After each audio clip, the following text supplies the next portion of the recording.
नमस्कार, आप सुन रहे हैं द बॉलीवुड रेडियो और मैं हूं आपके साथ आकाश। किस्सा राजेश खन्ना का है, लेकिन आज इस किस्से को सुनाने वाले हैं सलीम खान। मशहूर पटकथा लेखक सलीम खान की जुबानी राजेश खन्ना की कहानी।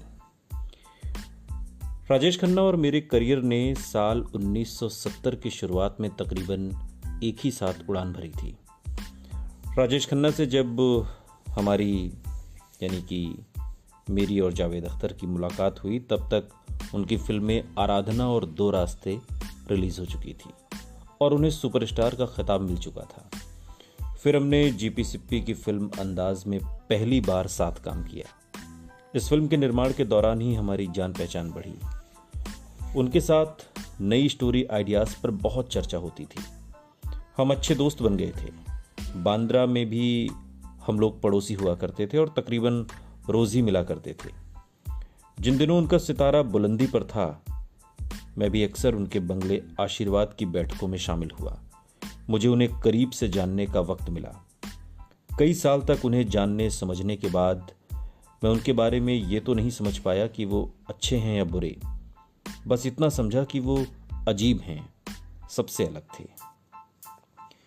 ये वो वक्त था जब फिल्म इंडस्ट्री आज के दौर के मुकाबले छोटी ज़रूर थी, लेकिन यहाँ प्रतिद्वंद्विता कम नहीं थी। और इसी प्रतिद्वंदिता में दिलीप कुमार, राज कपूर, देवानंद, शम्मी कपूर, राजेंद्र कुमार जैसे एक्टर राज करते थे। इन सब की मौजूदगी में किसी भी नए एक्टर के लिए अपनी पहचान बनाना बड़ी बात थी। राजेश खन्ना ने न सिर्फ अपनी पहचान बनाई, बल्कि बहुत कम वक्त में अपने स्टारडम को एक नई ऊंचाई तक पहुंचा दिया। 1969 से 1975 तक मैंने उनके सुपर स्टारडम को बेहद करीब से देखा, लेकिन मुझे ये कहने में कोई झिझक नहीं है कि जिस ऊंचाई को उन्होंने छुआ, वहां उनके बाद आज तक हिंदी सिनेमा का कोई सितारा नहीं पहुंचा। राजेश खन्ना की कामयाबी एक मिसाल है। आज मेरा बेटा सलमान खान बड़ा स्टार है। हमारे घर के बाहर उसे देखने के लिए हर रोज भीड़ लगती है। लोग मुझसे कहते हैं कि किसी स्टार के लिए ऐसा क्रेज पहले नहीं देखा। तो मैं उन लोगों से कहता हूं कि इसी सड़क से कुछ दूरी पर कार्टर रोड पर आशीर्वाद के सामने मैं ऐसे कई नज़ारे देख चुका हूं। राजेश खन्ना के बाद मैंने किसी भी दूसरे स्टार के लिए ऐसी दीवानगी नहीं देखी।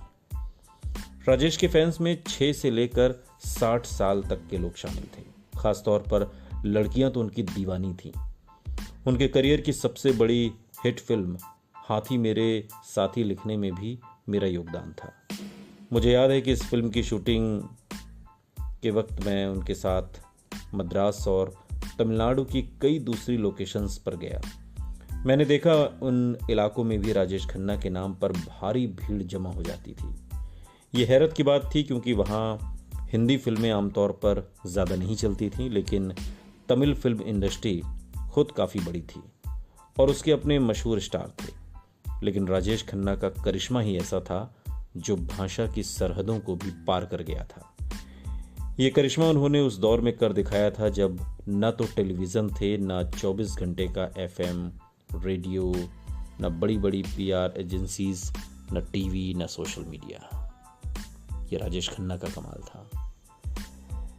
किस्सा यहाँ खत्म नहीं हुआ है। किस्सा अभी और भी है, और भी दिलचस्प किस्सा सलीम खान की जुबानी राजेश खन्ना की कहानी अगले भाग में। सुनते रहिए द बॉलीवुड रेडियो, सुनता है सारा इंडिया।